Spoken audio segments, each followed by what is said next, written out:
How do you guys handle the evidence? Our department handled the hair evidence properly. We used the tweezers to pluck it off the sweater.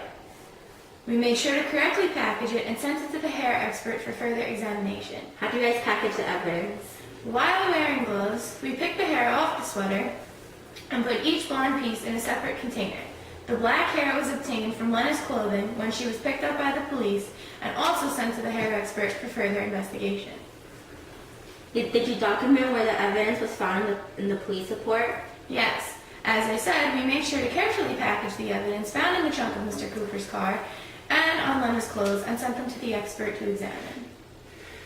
Was there any possibility that the hair evidence was contaminated? No. The collectors made sure not to sneeze, cough, talk, or breathe over the evidence. How long after Lena went to the police was the hair evidence found? Our department found the evidence on Lena's sweater immediately after Lena went to the police. It was not contaminated by anything. Thank you, that's all. Are you sure the evidence wasn't contaminated? Yes, we got the hair off Lena's sweater immediately. Are you sure it was packaged properly? Yes, while wearing gloves, we used the tweezers to take the hair strand off the sweater taken from Lena, and it was placed in separate airtight containers. Officers were sure not to sneeze, talk, cough, or breathe over the evidence. The same was done for Mr. Cooper's hair, but we used tape instead of the tweezers. And the packaged evidence was packaged properly? Yes, we put the hair evidence in a paper bundle and then put that in a sealed plastic bag. We made sure to fill out a chain of custody when we gave it to the hair experts for examination. Are you 100% sure nothing went wrong with the collection and packaging of the evidence? Yes, I have no doubt in my mind that anything went wrong. Nothing further. You received the hair evidence found in Ben Cooper's trunk. How did you analyze it? Well, initially, a microscope was used to compare the evidence hair and the hair of Lena Williams. The hair was extremely similar, so further testing was performed. What other tests were done? Well, upon analysis, the hair found in Cooper's car was discovered to have been forcibly removed and to contain a follicular tag. What is a follicular tag? Well, a follicular tag means that the hair contains a follicle. I tested the follicle and discovered DNA and tissue samples. Using this information, I tested the blood on the follicle to identify the blood type. The blood type was found to be A negative. Was this blood type a match to Lena Williams? Yes, Lena Williams' blood type is A negative also. This is considered to be class evidence, which narrows down who the hair could potentially belong to. How did you come to the conclusion that this was Lena Williams' hair? Well, DNA was found on the follicle, and after running analysis of that DNA, it was discovered that the evidence hair matches Lena Williams' DNA. Were there any toxins present in the DNA? No, there were no toxins in the hair. Is there further evidence to support the claim that the evidence hair belongs to Lena Williams? Well, the hair of Lena Williams and the evidence hair were both tested for NAA. What is NAA? NAA, or neutron activation analysis, is the concentration of the 9 elements that were present in both the hair evidence and in Lena Williams' hair. How likely is it to have the same concentration of these elements in 2 different people's hair?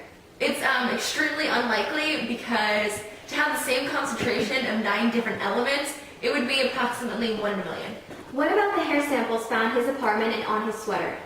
Both hair samples did not contain a follicular tag, but the color, texture, length, concentration of pigment, and fraying were consistent. What is concentration of pigment? The concentration of pigment uses the amount of pigment to determine age. The more pigment, the younger a person is. The pigmentation was the same in all strands of hair. Does this lead you to believe that it belongs to Lena Williams? Yes, definitely. The hair samples found were too similar not to come from Lena. In your opinion, do you believe Ben Cooper abducted Lena Williams? In my professional opinion, the hair found in Ben Cooper matches and is extremely consistent with Lena Williams' hair. This places him at the scene of the crime, and based on the fact that he doesn't have an alibi, has a mid-sized blue car, and lives on Duncan Avenue, leads me to believe that he abducted Lena Williams. Is there any other evidence that can be used to convict Ben Cooper? Yes. When Lena arrived at the police station, she was wearing a black sweater that had a black strand of hair. The hair was analyzed and discovered to be male, and based on the hair, it was aged 30 to 38 years and of Asian descent. This profile matches the hair sample that was taken from Ben Cooper's head. Thank you.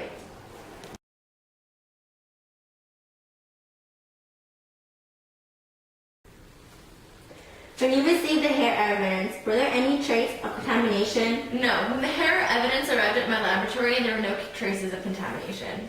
Since the blonde hair that was found in Ben's apartment and his sweater didn't have a follicle, are you 100% sure that that belongs to Lena? Well, the hair strand that was found in Ben's trunk had a follicular tag and was a 100% match to Lena. And the comparison with this hair found in the trunk to the hair found in the apartment was extremely similar. All hairs were the same color, length, texture, and age.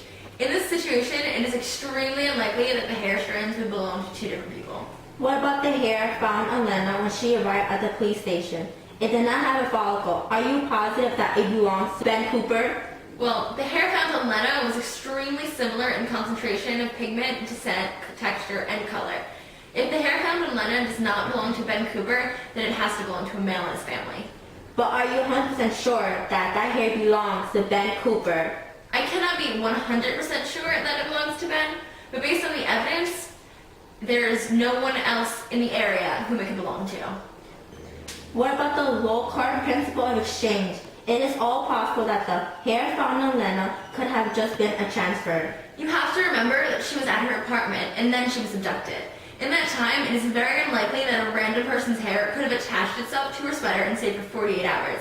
It is especially unlikely that the hair that attached itself to Lena would be so similar to Ben Cooper's hair. Also, it's more likely that the hair transferred itself when she was either in contact with Ben, for example, when he put her in his trunk or when she was laying in his closet.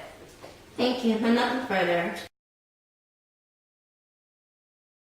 Well, the hair found in Lena was extremely similar in concentration. I'm reading the same line, aren't I? No, I'm not. How long after Lena went to the police was the hair It's like, yeah. Oh, wait, okay. Does that seem lower? It's recording. Oh,